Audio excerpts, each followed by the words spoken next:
Alors, vous avez tous vu Waraba, le lion. Ça, c'est, je dirais pas l'emblème, la marque. Vous avez regardé la maison des dragons, House of Dragon, et puis Game of Thrones. Hein? Ils ont leur marque et c'est le signe, c'est le dragon. Nous, les Keïta, notre signe, c'est ça. Voilà. Vous voyez, posez, regardez le regard. Mais le cadrage là c'est l'idée de Keïta, hein. Ça, ce n'est pas, j'ai acheté, et puis j'ai appelé mon petit, j'ai dit, bon, il faut me faire, et il a fait un travail extraordinaire. Le cadrage, ça, ce n'est pas venu avec, et ça, c'est la marque de Keïta lui-même. C'est fait en aluminium. Ça, aluminium un peu chocolat doré pour marier un peu à la couleur du tableau. Alors, on va continuer. Je voudrais d'abord remercier tous ceux qui m'ont contacté. Après mon intervention, il y a beaucoup qui sont rentrés dans ma boîte. Merci beaucoup. On dit, Keïta, tu appelles maintenant Diomaye le président par défaut. Et tous les Sénégalais, en tout cas, beaucoup, et habituellement, il y a certains qui veulent me taper. Mais aujourd'hui, j'ai l'impression que les Sénégalais, ils ont dit pour une fois, on dirait que ce petit Keïta là, on dirait que pour une fois, il a raison. Donc, curieusement, les Sénégalais m'ont pas tapé. Bon, c'est les Ivoiriens qui m'ont beaucoup appelé, évidemment, par rapport aux produits aussi au Damsa. Donc, il y a beaucoup qui m'ont dit, hey, Keïta, tu n'as pas loupé le président. J'ai dit, mais il faut qu'on sache pour qui il roule, pour qui il travaille. Alors, le Burkina Faso a décidé de répondre à Alassane Ouattara, à Draman Ouattara, comme le dit Suleiman Bago, connaît Suleiman Bago, le, ah non, ce gars-là, le PPACI doit lui donner l'argent, ou bien PPACI doit lui donner position. Le Babo connaît là. Non, ils sont deux, lui avec Isaac Kofi, du PDCRDA, lui les PPACI. Non, en fait, je peux dire ils sont trois même, avec le jeune conscient. Mais le jeune conscient, lui, les PPACI. Mais seulement le Babo connaît là. Le gars là, il est grave. Donc, le capitaine Ibrahim Traoré, un homme de métier, un homme qui a l'amour véritable pour son peuple. Et c'est vrai que j'étais en train de programmer un voyage sur le Burkina. Je disais, je vais prendre un peu mon temps, c'est-à-dire j'allais me donner encore quelques mois supplémentaires, mais la ferveur du peuple burkinabé, j'ai dit ça même à quelqu'un aujourd'hui en communication, je lui ai dit, tu sais quoi, c'est-à-dire je veux aller vivre la réalité au Burkina, comment le Burkina vit au rythme du capitaine. Il faut que j'aille comprendre un peu. À l'extérieur, on a une vision étriquée, pas une vision réelle. On a juste une vision simple, c'est un tout petit peu. Mais les nouvelles armes qui sont arrivées au Burkina hier, à Bobo-Dioulasso, ah, non, il fallait regarder la ferveur. Quand Ibrahim a dit, nous allons dans une autre étape de la décolonisation, nous devons nous préparer pour la guerre de haute intensité. Est-ce que les soldats ivoiriens qui passent leur temps à courir les femmes dans les quartiers, dans les maquis, est-ce qu'ils savent ce qu'on appelle guerre de haute intensité? Ils ne connaissent pas. Est-ce qu'ils sont prêts? Non. Ils sont allés s'exhiber avec du petit matériel à la frontière du Burkina Faso. Mais je pense que tous les chefs d'État africains, ah oui, les Congolais, beaucoup me disent, pourquoi tu ne parles pas de la tentative de coup d'État? Ça arrive à Ouaga ce soir, ok, merci beaucoup, Savadogo, merci infiniment. Pourquoi tu ne parles pas de la tentative de coup d'État avorté ou manqué en RDC. Une trentaine de personnes envahissent le palais. On va commencer par là, puisque les Congolais m'ont beaucoup fatigué avec les messages. Je vais rapidement recadrer les Congolais. Si les Congolais ne voulaient pas de leur président, c'est ce que je vous ai toujours dit. Et si la population soutenait, même s'ils étaient 5 personnes, le coup d'État serait consommé. Si le peuple s'était joint à ce coup d'État-là, c'était fini pour Tshisekedi. En d'autres termes, les Congolais, ils n'ont pas fini de se saper. Ils n'ont pas fini de porter les Pierre Cardin, les Louis Vuitton, comme vous dites, les grandes marques. Ils n'ont pas encore fini. Le Congolais, il préfère crècher, mourir de faim, mais habillé en Louis Vuitton, en Pierre Cardin. C'est ça le problème du Congolais, la sape. Ça est dans leur ADN. Et ils ont eu un président sapeur. Mobutu fut un. Le petit Kabila n'était pas réellement un grand sapeur, même s'il était, c'était en cachette, mais Mobutu Sese Seko. Et puis le président actuel, ce sont de gros sapeurs. Désiré Kabila, lui, n'était pas un sapeur, c'était un gaoulou, c'était un maquisard. Il a pris le pouvoir, on l'a liquidé, les Américains l'ont liquidé, ils ont mis son fils à sa place. Idriss Déby, les Français l'ont liquidé, ils ont mis son fils à sa place. Voilà à quoi ressemblent nos États quand nous avons des États faibles. Alors, pourquoi le coup d'État a échoué? J'ai bien écouté mon frère Franklin Yamsi. Curieusement, ces temps-ci, j'arrive à l'écouter beaucoup avec Nathalie, ma chérie, ma soeur. Et j'ai beaucoup apprécié, pour une fois, les sorties de Kémi Séba. C'est ce que moi j'attendais de lui parce qu'il était beaucoup trop généraliste. Et maintenant, je vois que Kémi Séba, il est en train de s'impliquer véritablement maintenant dans le combat parce qu'il est très fréquent au Niger. Je crois que cette semaine, même lui et Nathalie du Niger, je crois, c'est là qu'il a fait une vidéo là pour recadrer Patrice Talon. J'ai dit, voilà, c'est de ça qu'on a besoin. Parce qu'ils étaient là-bas, n'oublions pas qu'au Niger, les chefs d'État étaient là-bas, nos ministres des Affaires étrangères pour finaliser, n'est-ce pas, le document pour la création de la Confédération. Et on voit encore des petits Africains qui se plaignent, qui disent, si on se limite à une confédération, le travail ne serait pas accompli, mais une fédération, ce serait beaucoup mieux. Je vais répondre à ces gens, ne vous en faites pas. Cela, toi, Youssouf, si c'est comment vas-tu? Alors non, le Congolais, je suis désolé, moi, je suis le capitaine Thomas Sankara. Un peuple qui n'assume pas sa révolte ne mérite pas qu'on s'appuie sur son sort. Si Paul Kagame arrive avec ces petits rebelles dans le Nord Kivu à vous faire vaciller et le président aller pavaner sur les plateaux de télévision en Europe, aller quémander l'aide de la communauté internationale, si vous vous contentez d'un président pareil, s'il y a eu un coup d'État manqué, Keïta s'en fout éperdument. Vous ne méritez même pas qu'on se tue pour vous, peuple congolais.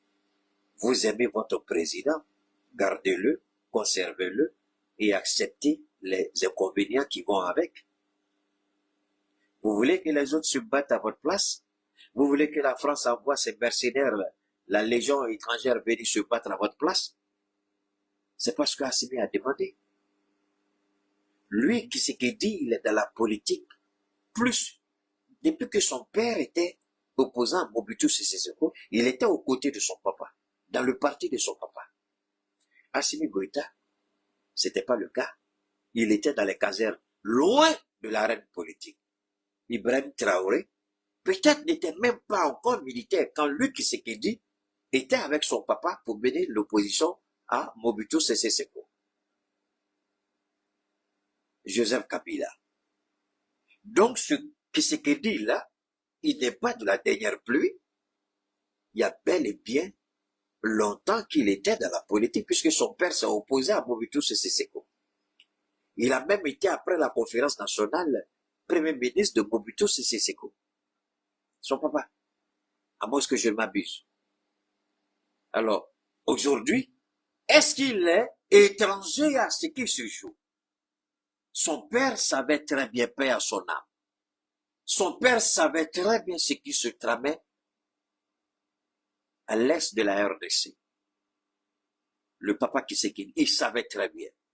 Alors, quand le fils vient, son premier devoir, c'est de lutter pour restaurer la dignité et la souveraineté du peuple congolais. Ce que Macron lui a rappelé la dernière fois. Il dit, mais vous n'avez pas été capable de restaurer votre légitimité, votre souveraineté. Pourquoi que c'est la France qui va venir se battre pour vous? Macron lui a posé la question. Mais alors, revenons en arrière un peu. Quand George Bush, le père, a été humilié par Saddam Hussein, et que George Bush, le fils, était, lui aussi dans l'arène politique, directeur du renseignement, la CIA, il a été. Et George Bush, le fils, il a été directeur de la CIA. Quand il est venu au pouvoir, il faut laver l'affront de son papa. En même temps, il faut relever la dignité de l'Amérique. Donc, une pierre deux coups. Il a fait tout pour déclarer la guerre à Saddam Hussein. Il a neutralisé, il a fait assassiner, il a détruit l'Irak. Et pendant la guerre d'Irak, l'entreprise familiale qu'il avait laissée à son petit frère, lui aussi s'appelle Bush, que j'oublie son nom, Ted Bush, je crois, Ted Bush, je crois, son petit frère, qui était à la tête de la société familiale, ils se sont retrouvés parmi les trois entreprises pétrolières les plus riches aux États-Unis. Alors que quand il venait au pouvoir, ils étaient riches qu'en millions de dollars. Quand ils partaient, ils étaient riches en milliards de dollars. Parce que le pétrole, il l'avait à flot, à gogo et à moindre coût. Voilà ce que Bush a fait. Donc, il a atteint trois objectifs. Un, il a lavé l'affront que son père a subi. Deux, il a toujours Amérique devant. Trois, il s'est servi lui-même, il a rempli son compte bancaire. Et c'est son petit frère qui est là. Alors, toi, tu as été même chose comme ton papa. Tu étais aux côtés de ton papa. Alors, comment tu ne peux pas comprendre la réalité qui s'est jouée? Maintenant, tu cours après les gens pour aller demander leur intervention, pour aller demander qu'on condamne le Rwanda. J'ai toujours dit que Paul Kagame était un petit voyou, mais que je respectais. Un petit voyou que j'aimais bien. Parce qu'il a su développer son pays. On peut tout dire de Paul Kagame, mais on ne dira pas qu'il n'a pas construit le Rwanda. Je suis désolé. Paul Kagame a compris le mécanisme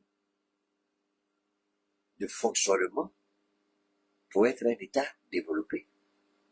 Il l'a mis en place. Et le Rwanda, aujourd'hui, même si on refuse de le reconnaître, le Rwanda est un État développé. Et le Rwanda a mis les atouts de son côté. C'est en cela que l'Union européenne est allée signer un contrat avec Paul Kagame, qui n'a pas de ressources naturelles dans son sous-sol, mais l'Union européenne a signé un contrat de milliards d'euros. C'est pourquoi il a fait tout pour manipuler la Constitution pour rester au pouvoir. Alors, revenons un peu en arrière. Le décor que je plante, ce n'est pas hors sujet.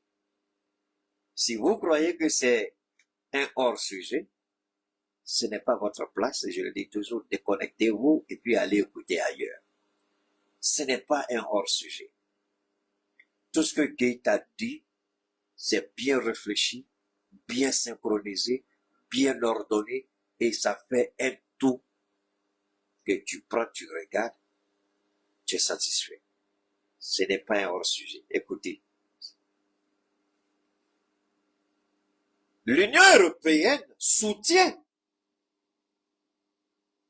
la manipulation constitutionnelle de Paul Kagame, qui visiblement va mourir au pouvoir. Soyez-en certains. L'Union européenne a besoin de Paul Kagame pour avoir les ressources dont elle a besoin.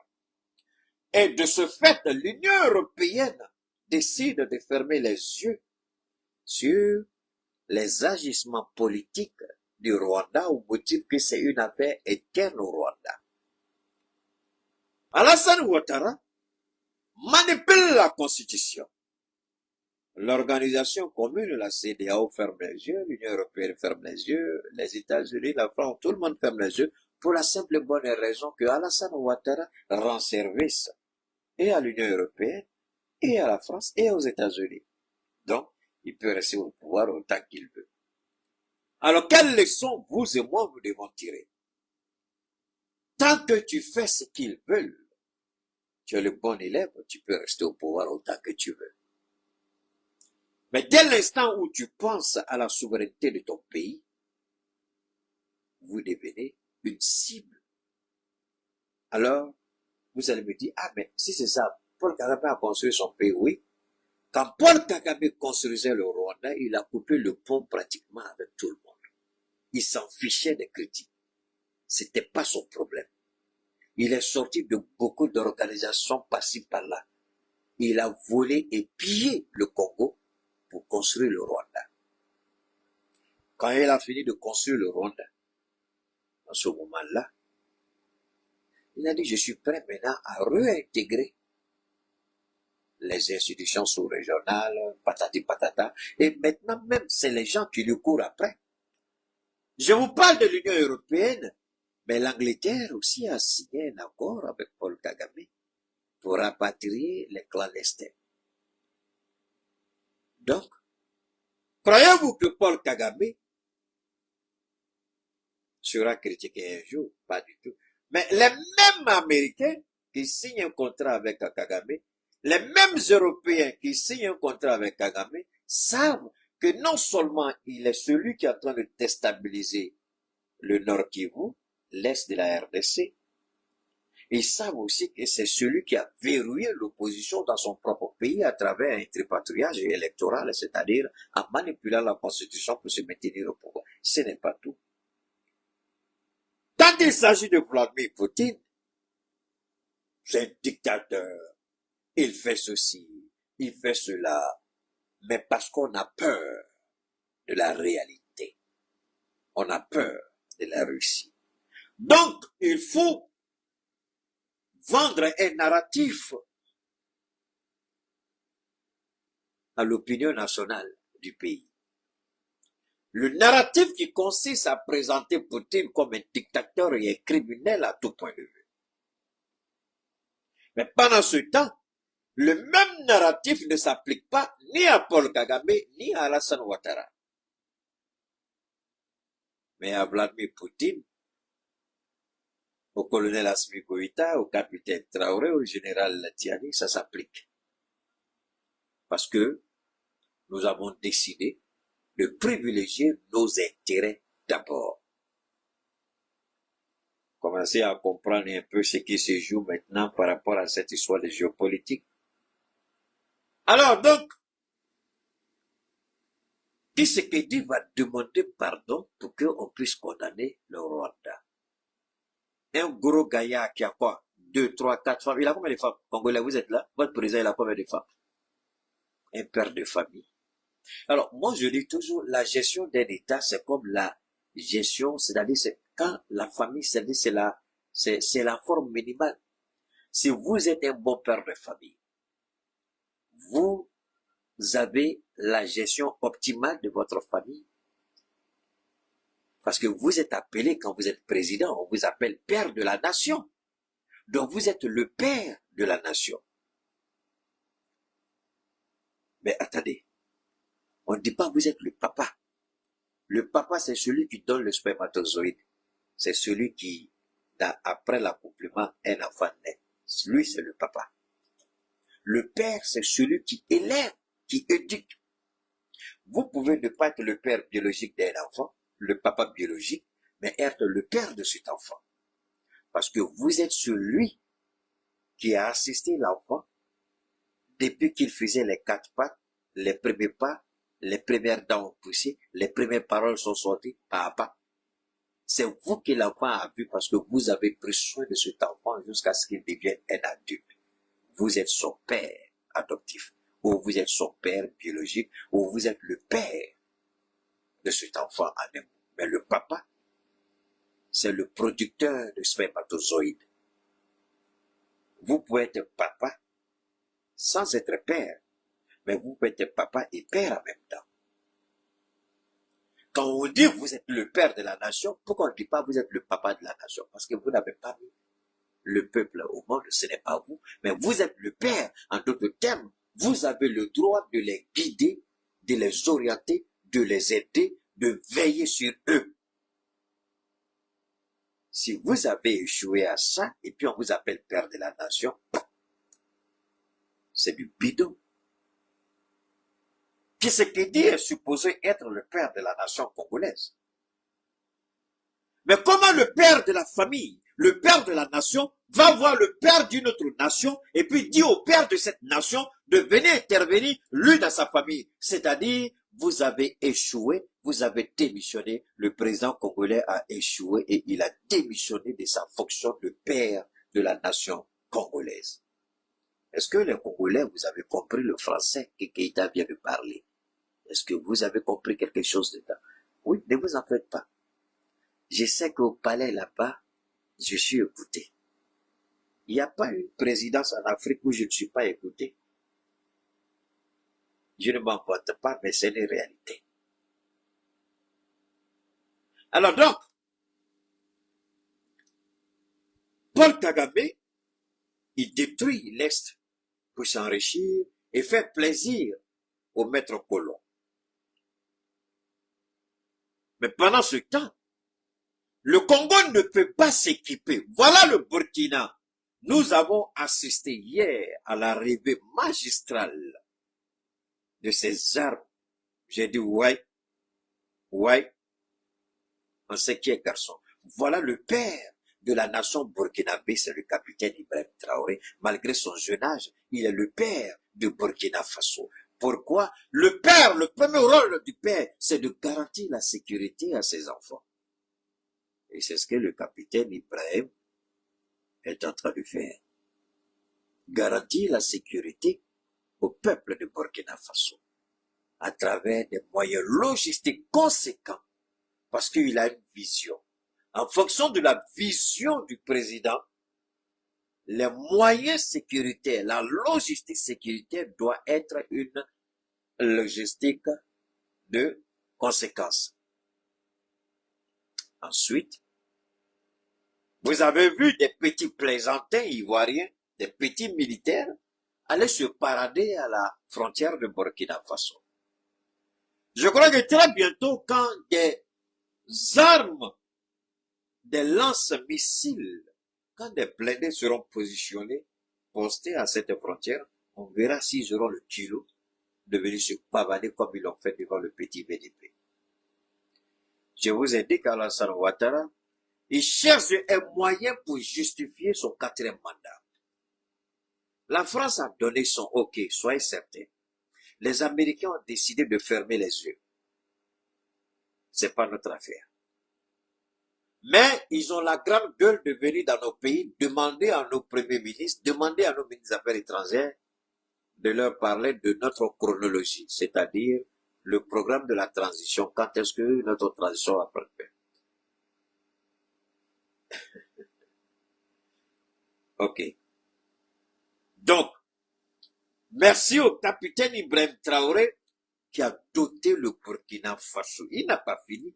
Qui est en train, c'est l'expression juste, il est en train de doter son pays en sa qualité de père de la nation, le père souverain et le chef suprême des armées. Vous avez vu que le Burkina est resté silencieux face à la provocation de la Côte d'Ivoire. La Côte d'Ivoire l'a fait dans l'intention de peut-être pousser le Burkina à parler ou à agir. Est-ce que Alassane Ouattara connaît le capitaine Traoré? Est-ce qu'il connaît le capitaine? Je ne crois pas qu'il connaisse le capitaine. Alors le capitaine a envoyé un message. Le silence menaçant et glacial des autorités burkinabées. La Côte d'Ivoire, dans cette Ivoire, on a fait tout, mais ils sont restés silencieux. Et en lieu et place du bavardage, du verbiage creux inutile, sans foi, sans fondement, sans substance, le peuple du Burkina Faso a eu droit à l'exhibition des dernières acquisitions de matériel roulant de guerre. le peuple du Burkina, avec de Bobo Dioulasso à Ouagadougou, vous avez pu apprécier où votre argent s'en va. Les enfants disent, nous voulons soutenir notre papa pour qu'il veille sur la famille. Et les enfants mettent l'argent ensemble, ils donnent au papa. Et le papa, au lieu de cela, il va dans les maquis, dans les bars, dans les bordels, et puis il dilapide de l'argent. Quand il pleut, l'eau coule partout. Il n'y a pas d'électricité, il n'y a pas d'eau courante, le sanitaire, c'est du n'importe quoi, les gens mangent mal. Est-ce que lui, il est digne d'être appelé père? Non, il est indigne d'être appelé père, parce qu'il aura échoué. Mais un père à qui les enfants mettent des petits, chacun apporte sa petite contribution, et puis il apporte quelque chose, les enfants même me regardent et disent, waouh, ça là, et puis ils tapent leur poitrine, voilà notre papa. Moi, je me souviens, enfin, souvent j'aime bien quand je le regarde par moi, je ris, ça me rappelle une époque aussi de ma vie. Vous savez, les enfants nous rappellent toujours notre propre enfance. Et quand je vois souvent Gaussou, ouais, souvent il dit des mots, ça fait rire. Ouais, des fois j'ai le levé, puis il parle comme ça. Oui, et puis souvent quand il est énervé, et puis c'est que papa là le fatigué, bon, il est obligé de parler la langue que nous ne combattons pas la langue, mais nous combattons les dirigeants français. Donc, maintenant il va commencer à changer. On dit, Gaussou, pardon, français là, comme doucement, parce que quand lui parle, c'est grave. Il commence à rouler les airs, on dirait. Et là, ça fait plaisir. Vous entendez, ça fait plaisir. Alors, c'est la même chose.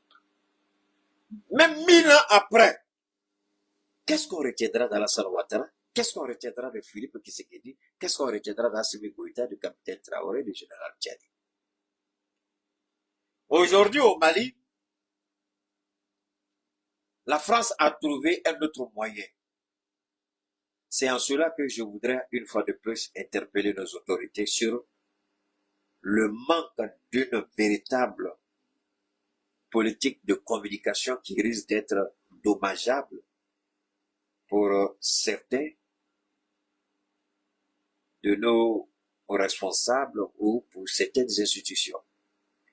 Depuis un certain temps, j'ai observé les gens qui écrivent ces lignes-là, je ne crois pas que ces gens-là résident au Mali. Soit c'est le compte fictif animé par ceux qui sont payés par la France, c'est-à-dire les valets locaux et puis les esclaves des salons, les Alassane Ouattara, les Patrice Talon et autres, ou du moins le Quai d'Orsay, qui ont installé des bureaux avec des faux noms, des faux profils, des faux comptes. Et puis, parce qu'il y a quelque chose qu'ils ont sorti sur notre ministre, je n'en parlerai même pas, le ministre Abdoulaye Maïga, parce que ça n'en vaut pas la peine. Parce que si vous parlez de ça, vous allez faire la promotion. Souvent, ils font exprès. Et puis, ils envoient des informations bidons. Et si vous croyez, vous venez dans la nervosité, dans l'émotion, comme on dit, le nègre est émotif et émotionnel, émotion. Donc, souvent, ils envoient des articles dans l'objectif de pousser, surtout des personnes comme Keïta. Quand il va voir ça, automatiquement, il va. Parce que moi, quand je vois quelque chose, je fais une confidence. Je reste là à méditer avec moi-même. Et puis, tout de suite, je reçois comme une sorte d'instruction, ça n'en vaut pas la peine, laisse tomber, c'est pas important. Tu as des combats plus importants que ça. N'en parle même pas. Alors, quand mon esprit me conseille comme ça, là, je perds même pas le temps, j'avance. Donc, ils ont actuellement mandaté des gens qui se disent journalistes, vrai ou faux, je ne sais pas, des faux comptes. Et ils ont commencé à s'attaquer au CNT au Mali, au ministre Abdoulaye Maïga. On veut le salir. Quand je dis que nous devons avoir une communication robuste pour répondre, ça c'est une des, pas forcément répondre à ces bêtises-là, mais quand vous construisez une communication digne de ce nom, qui aura le temps d'aller lire des bêtises pareilles? Les gens ne remettent pas le temps. Mais c'est à défaut d'avoir, parce que l'homme est assoiffé d'informations. L'information, c'est comme la nourriture de l'âme. C'est comme vous, quand le corps a besoin de nourriture, l'âme a besoin d'informations. La parole est la nourriture de l'âme.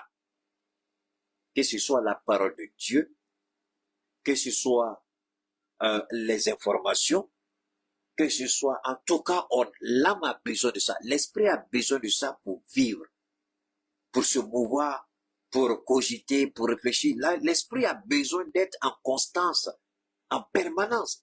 Si on ne c'est pourquoi ces idiots-là, ils ont compris cela et ils investissent énormément en communication.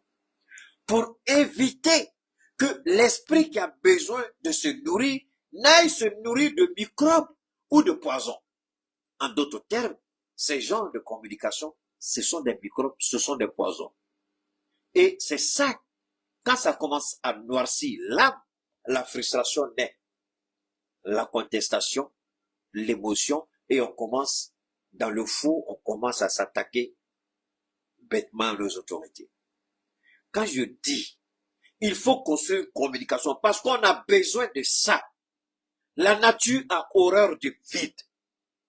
Le manque de communication permet à ces idiots, parce qu'ils sont passés par tous les moyens, ils ont échoué. Maintenant, il faut commencer à intoxiquer. C'est ce qu'il faut. Mais il y a un organe malien, et là, moi, je voudrais demander aux autorités de suivre de près. Et la haute autorité de la communication, de suivre de près le jour, je ne sais pas si c'est un journal ou quoi, bambada.net. Voilà, je crois, bambada.net. Qu'ils suivent bambada.net. Je ne sais pas s'ils sont basés au Mali, je ne sais pas où est le siège, mais c'est un organe en ligne qui doit être suivi de près par la haute autorité de la communication. Ils sont très dangereux, bambada.net. Ils sont très, très dangereux. Et c'est eux qui diffusent la plupart du temps des informations mensongères sur nos autorités. J'espère que la haute autorité va jouer pleinement son rôle et puis suivre bambada.net là pour voir ce qui se passe à leur niveau. Quand Keïta parle de communication, c'est de tout ça qu'il parle. C'est de tout ça. Regardez, je vous donne un autre exemple. Les ministres des Affaires étrangères se sont retrouvés au Niger.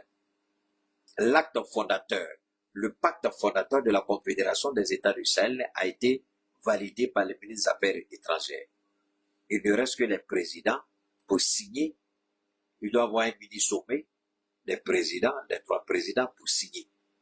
Mais est-ce que vous avez vu des débats dans nos télévisions nationales? Peut-être que vous avez vu, mais je n'ai pas vu. Je ne peux pas parler du Niger, je ne peux pas parler de Burkina. Mais au Mali, ici, là, vous avez vu des débats là-dessus, je n'en ai pas vu. Quand je dis que le directeur de l'ERTM là doit être chassé de l'ERTM, quand je dis que le directeur de l'ERTM doit être viré de l'ERTM, quand je dis le directeur de l'ERTM n'est pas l'homme qu'il faut là-bas, là, il faut l'enlever.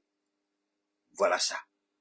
Le directeur d'une institution, d'un organe de communication étatique doit être informé de tout ce qui se passe au sommet de l'État.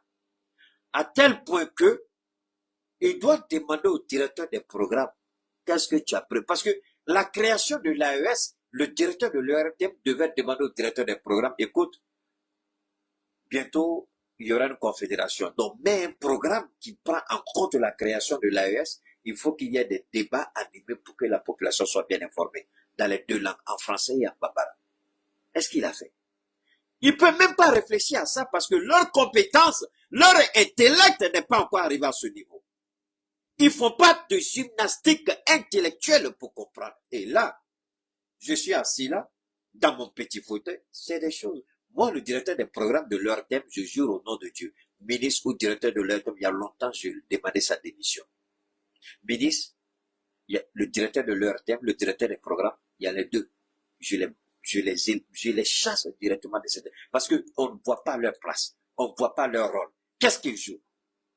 Alors, on est en train de s'attaquer à nos ministres. Ça, c'est au niveau de la justice, je ne vais pas trop en parler. Mais pour que les gens aillent lire du n'importe quoi, je vous ai dit, la nature a horreur du vide. La nature a horreur du vide. Quand vous ne communiquez pas, les gens vont partout s'abreuver. Alors donc, le capitaine Ibrahim a répondu à la Côte d'Ivoire.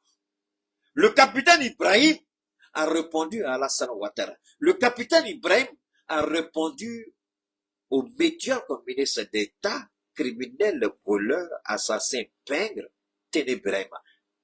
Ce n'est pas Keïta qui dit que Ténébrema est un criminel, un assassin et un pingre. Il a été démontré que c'est lui qui a assassiné Ahmed Bagayoko. C'est lui qui a fait assassiner, aujourd'hui, là, il y a combien d'officiers ou sous-officiers de l'armée ivoirienne probablement qui ont été liquidés. Qui à la base, c'était Ténébrema, qui dirige le commando criminel qui est logé à l'hôtel Sibroko, c'est Ténébrema. C'est pas quelque chose de nouveau, tout le monde sait que les forces spéciales du président Alassane Ouattara, qui constituent véritablement les encagoulés criminels d'Alassane Ouattara, ils sont gérés par qui? Par Ténébrema. Je ne dis rien de nouveau ici, toute la Côte d'Ivoire le sait. Alors, donc, je vous ai dit hier que pour qu'une décision de déploiement de troupes à une frontière soit prise, le chef suprême des armées donne l'ordre, le Conseil national de sécurité valide la décision du président, le ministre des forces armées est saisi, le chef d'état-major des forces armées est saisi et le commandant des opérations terrestres est saisi.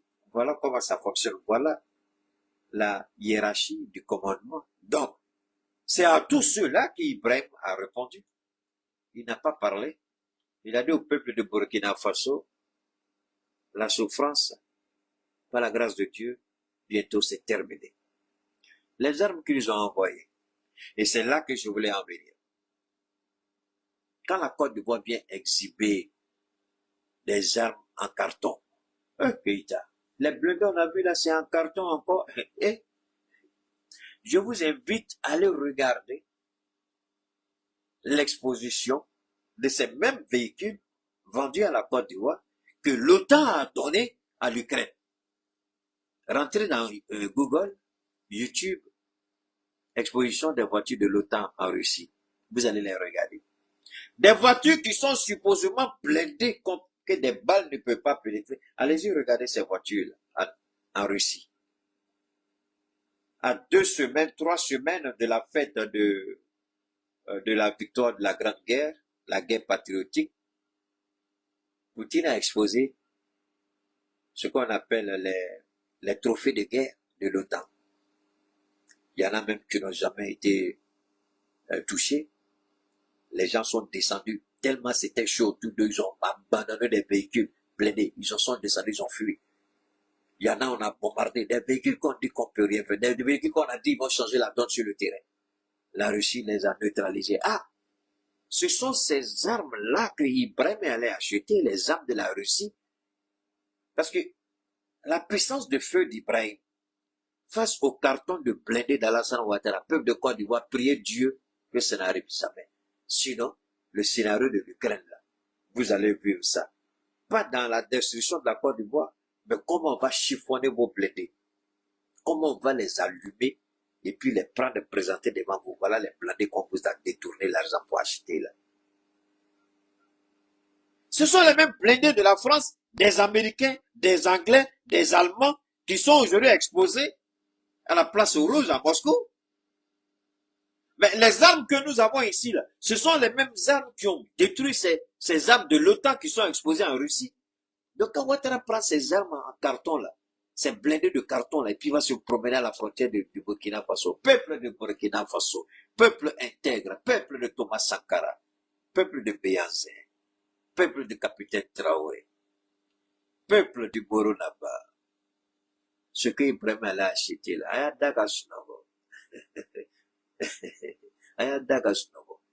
si les soldats ivoiriens sont garçons, ils n'ont qu'à utiliser les blindés de carton qu'ils sont. Au moins, les Ukrainiens, ils ont eu la chance. Eux, ils ont fui. Parce qu'il y a des blindés même qui ont exposé, ça dit, les gens même sont, je sais pas, j'ai pas envie c'était compliqué. Donc, les armes que nous utilisons, ce sont des armes de dernière génération. Ce sont des armes qui ont fait leur preuve sur le terrain. En Syrie et en Ukraine. Ce sont ces mêmes armes que nous achetons. Ce sont les mêmes blindés que nous achetons. Les blindés qui sont en train de détruire les chars Abrams, les léopards, les canons César. Ce sont ces blindés que nous avons dans nos pays, qui n'ont rien à voir avec les blindés de carton. Parce que je vais vous dire une autre chose encore pour vous rassurer. Quand les Africains vont acheter les armes avec les pays occidentaux, le premier ministre Choguel Kokala Maïga, Dieu merci, il l'a développé. Le président Assimi Goïta l'a développé. Le président Ibrahim Traoré l'a développé. Et le premier ministre Lamine Zen en a parlé aussi. Qu'est-ce qu'ils ont dit? Quand vous allez acheter les armes chez eux, il y a trop de tracasseries, trop de tournures, trop de complications. Ça, c'est un. Deuxièmement, ce n'est pas tout. Les armes qu'ils vous présentent, quand vous passez votre commande, ce n'est pas comme vous allez au marché, vous regardez la tomate qui est là, tu dis, ah, madame, tomate,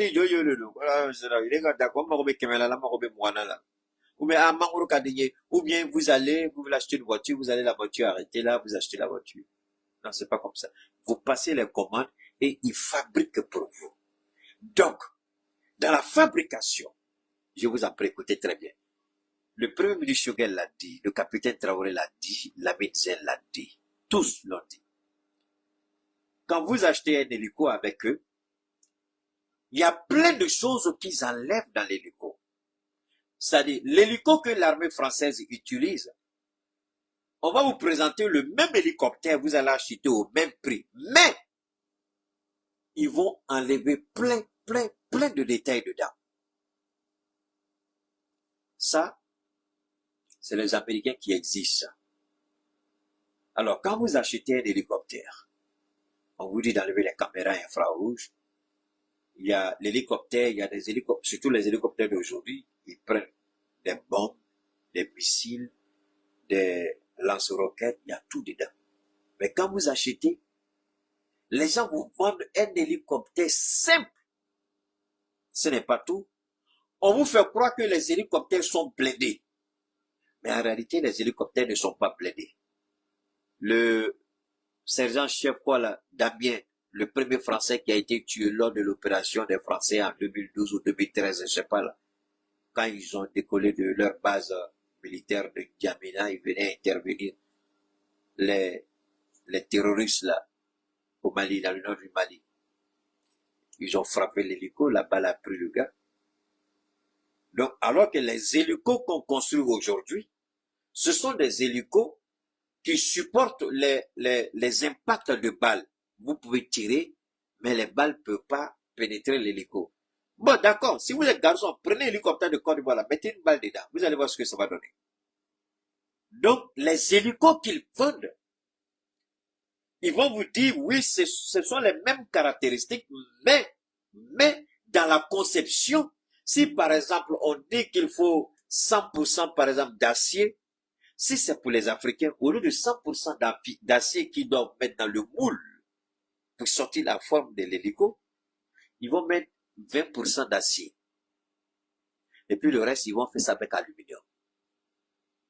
Est-ce que je suis en train de dire quelque chose là? Je vois pas les pouces bleus là, je vois pas les trucs. Parce que ce que je suis en train de vous dire, tous les spécialistes militaires vont vous confirmer ça. Les hélicoptères que nous avons n'ont rien à voir avec les hélicoptères qu'ils sont en Côte d'Ivoire, au Togo, au Bénin, au Sénégal. Ça n'a rien à voir avec. Sinon, pourquoi le Niger est en train de renouveler son arsenal militaire, alors que toutes les forces de l'OTAN étaient au Niger, y compris les Américains. Donc, les hélicos qu'ils nous vendent, ce ne sont pas les mêmes caractéristiques que c'est les hélicos que eux-mêmes ils pilotent sur les terres d'opération. Au lieu de 100% d'acier, On nous vend les hélicos avec 20-30% d'acier, le reste on mélange avec de l'aluminium et puis du carton. Voilà les hélicos qu'on nous vend. Voilà les blindés qu'on nous vend. Et eux-mêmes encore, leur armée, quand ils vantent, quand le constructeur vante les mérites des chars, des blindés, impacte ceci, cela, les démonstrations, les gens. Mais quand la chaîne de production commence, quand la production de masse commence, ils font de la rétention. C'est-à-dire, au lieu de faire de 200% acier, le constructeur, il fait 150% ou 100% d'acier au lieu de 200%. C'est ce à quoi on a assisté en Russie. C'est pourquoi la Russie les a récupérés pour les étudier. Et c'est ça qui fait mal à ces gens-là. Parce que la Russie a récupéré et la Russie est en train de les étudier. Les blindés, les chars, il y a plein, même le système de communication. La Russie a récupéré beaucoup. Il y en a qui ont présenté, il y en a qui n'ont pas présenté. Mais quand vous regardez les chars, les blindés, avec les impacts de balles, vous vous rendez compte que ça n'a rien à voir avec cette propagande, cette publicité inutile et mensongère qu'on nous a vendue. Donc, les blindés de Burkina n'ont rien à voir avec les blindés de la Côte d'Ivoire. Les blindés du Mali, du Niger, n'ont rien à voir avec les blindés de la Ouattara. Je vous jure au nom de Dieu. Si on envoie un seul coup de canon sur un blindé ivoirien, Abba Djenzé,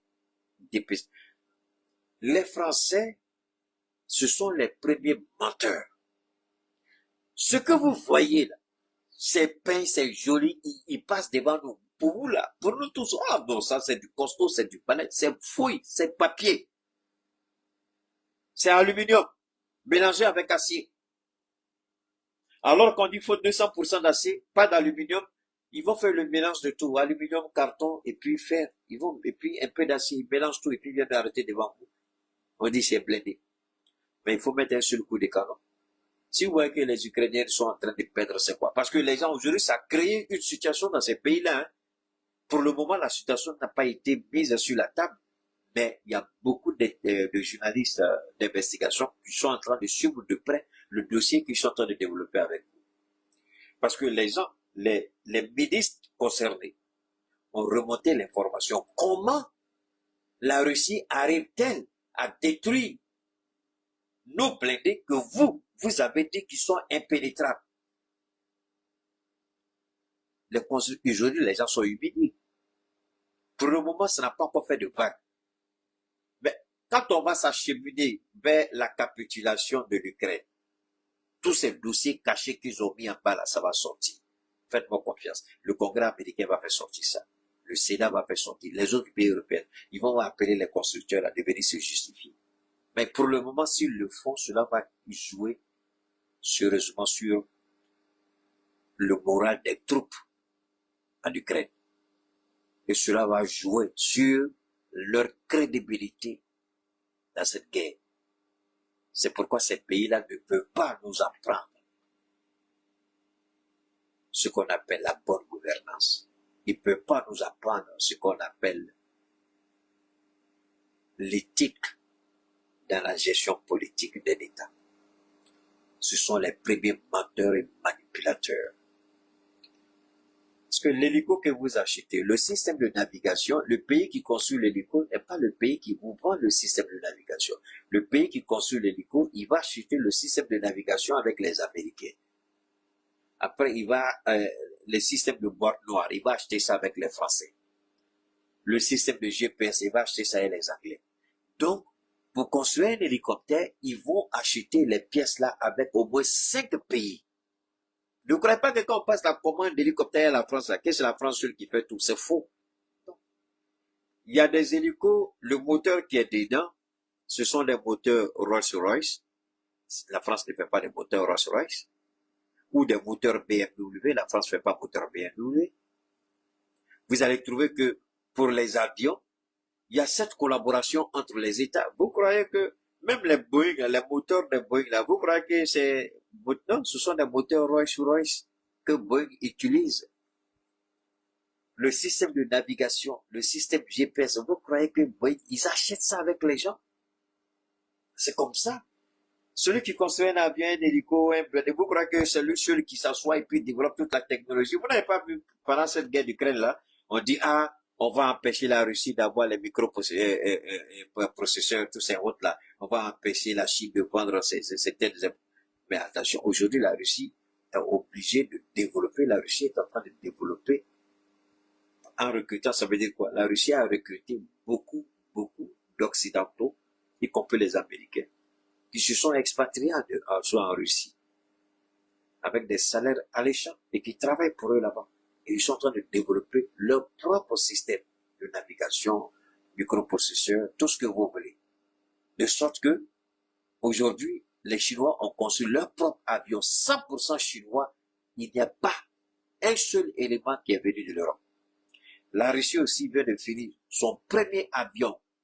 Bon, véritablement, il construisait des avions, mais en collaboration avec les États européens et américains. Mais aujourd'hui, après la guerre de l'opération, après le lancement, de l'opération spéciale, la Russie a sorti son premier avion 100% russe. C'est-à-dire, rien dans l'avion n'est venu d'ailleurs. 100% Russie. La Chine, c'est la même chose, 100% Chine. Et aujourd'hui, qui perd? Ce sont ces pays-là qui perdent parce que c'était des marchés. Et je n'ai pas fini, je continue toujours. Les États-Unis, toujours les États-Unis. Les grands donneurs de leçons, démocratie, papocratie, biocratie, magicratie, du n'importe quoi. Voilà ce que font les Américains dans le dos de l'Europe. Je vous invite, vous pouvez aller regarder Télé Sud. Il y a une page là, c'est Télé Sud. Allez sur Télé Sud. Posez la question Télé Sud. Les Américains ont levé les sanctions économiques à la Russie. Vous allez suivre l'intervention. Les Américains se sont cachés dans le dos des Occidentaux et ils ont levé les sanctions sur les banques. Je crois qu'il y a 2 ou 3 banques russes, ils ont levé les sanctions. Pourquoi? Parce que les Américains n'ont plus accès aux hydrocarbures. Les Américains ont un problème avec le gaz liquéfié, le pétrole. L'Arabie Saoudite, Émirats Arabes Unis, Qatar, tout ce que vous connaissez, n'arrive plus à satisfaire les besoins des Américains. Et ils se sont tournés vers la Russie. La Russie dit, on ne peut pas travailler avec vous, vous devez lever toutes les sanctions sur nos banques. Donc les Américains ont pris la décision. Le département d'État, le Trésor américain, ils ont levé toutes les restrictions sur les banques russes jusqu'au mois de novembre 2024. Pendant ce temps, est-ce que vous avez entendu un seul dirigeant européen parler? Personne.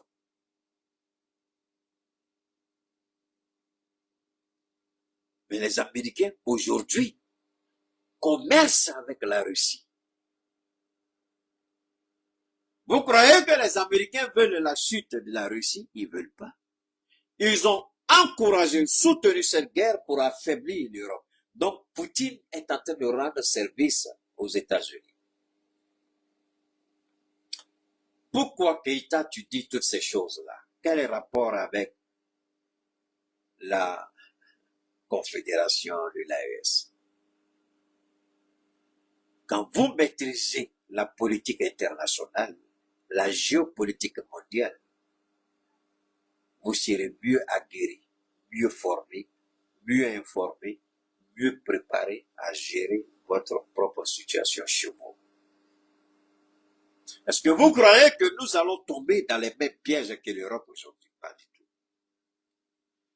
Les Américains ont compris, l'âge d'or des États-Unis est en train de prendre fin. Le règne américain est en train de prendre fin. L'Amérique a atteint un sommet, le sommet de sa gloire, et l'Amérique est en train de chuter. Tous les observateurs américains se sont dit, il faut trouver un plan d'urgence, sinon c'est fini pour nous. Alors, avec l'éveil de conscience en Afrique noire, c'est compliqué, on ne peut pas. Donc, les Américains, ils poussaient l'Ukraine et ils poussaient les Européens. Pendant que l'Allemagne et la France étaient les garants de l'accord de Minsk, les accords de Minsk, ils ont dit qu'ils l'ont fait dans l'intention de permettre à l'Ukraine de se préparer pour mieux attaquer la Russie. Et comme Vladimir Poutine a un service de renseignement, le FSB, bien informé, bien renseigné, et que l'Ukraine se donnait chaque fois le luxe de bombarder les régions séparatistes, après avoir recoupé les informations, Poutine a senti qu'il voulait faire, donc automatiquement Poutine a anticipé sur l'action de l'Ukraine. C'est ainsi que les Américains ont poussé les Occidentaux à soutenir sans condition cette guerre. Et bêtes qu'ils sont, ils se sont livrés. Les Américains croyant pouvoir faire une pierre deux coups, affaiblir la Russie, affaiblir l'Europe et rester au top de sa forme. Malheureusement, pendant que Poutine était en train de s'équiper, moderniser son armement, Poutine était en train de préparer tous les scénarios possibles en cas d'attaque sur l'Ukraine. Et vous avez vu, il a fait le jeu, ça n'a duré que quelques mois. Il y a des gens, moi j'ai une amie qui est venue il n'y a pas longtemps de la Russie, il dit, mais Keïta, tu vas en Russie, et puis on te dit, il y a la guerre, tu as dit, c'est faux, ils ne sont pas en guerre. Il dit, mais tout ce qu'on nous a dit de la Russie, là, c'est faux. Il dit, mais il faut aller en Russie pour voir comment Poutine a construit ce pays, comment la Russie est développée aujourd'hui. Il faut aller pour voir, pour te rendre compte de la réalité en Russie. Et ils se sont rendus compte qu'ils ne peuvent rien aujourd'hui. C'est eux qui sont en train de délocaliser leurs entreprises pour aller vers les États-Unis. Donc les Américains, quelque part, ont reçu leur pari. Ils ont affaibli l'Europe. Mais là où ils croyaient pouvoir affaiblir la Russie, là ils ont tapé poteau. Il y a un deuxième ordre mondial qui est né. La Russie est devenue une puissance économique. La Chine est devenue une puissance économique. Les BRICS sont devenus plus forts qu'auparavant. Et l'Afrique dans le Sahel échappe aujourd'hui au contrôle du monde capital occidental. Donc, le capitaine a équipé le Burkina d'armes utiles pour mener la guerre de haute intensité. Il a dit, détrompez-vous, s'ils ne viennent pas eux-mêmes, ils vont envoyer les valets locaux. Est-ce que le capitaine n'a pas été ici un prophète?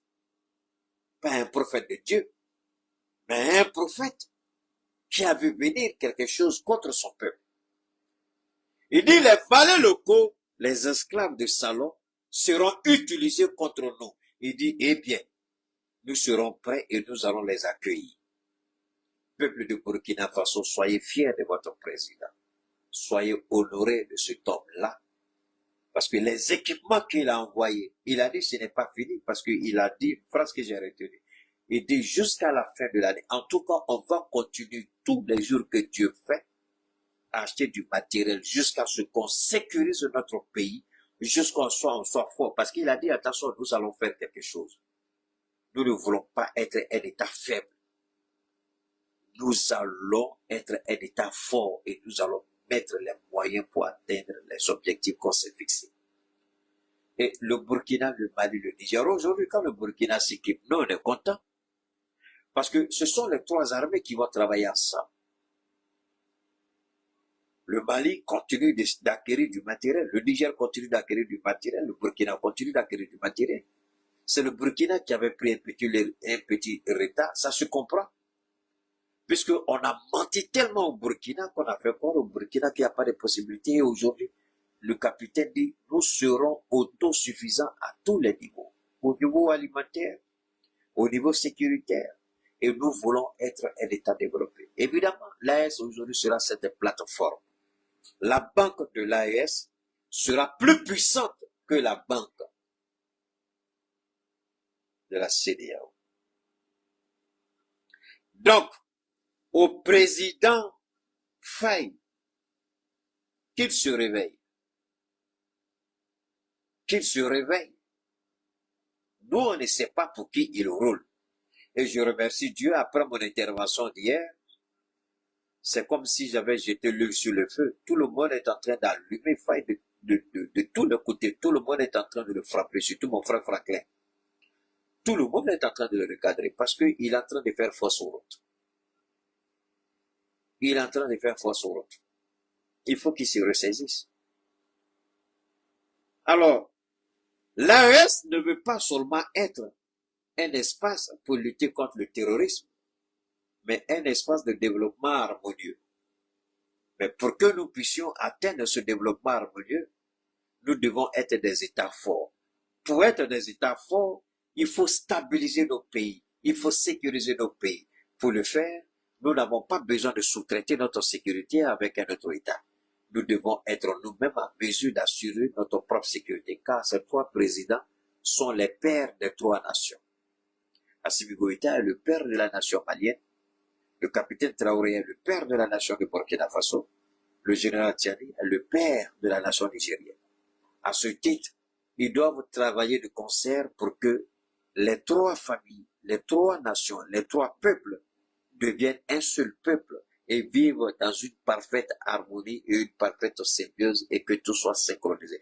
Et que notre économie, évidemment, qui sera soutenue par notre monnaie, parce que nous allons avoir notre banque.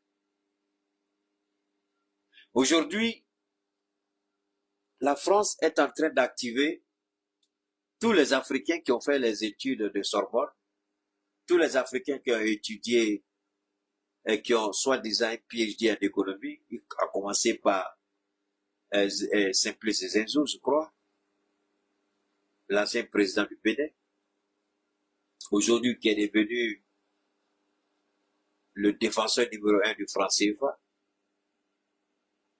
Et Ousmane Sonko, lui, il a été clair, hein, il faut renégocier parce qu'il faut que nos États soient en mesure de pouvoir s'endetter à partir de nos devises locales.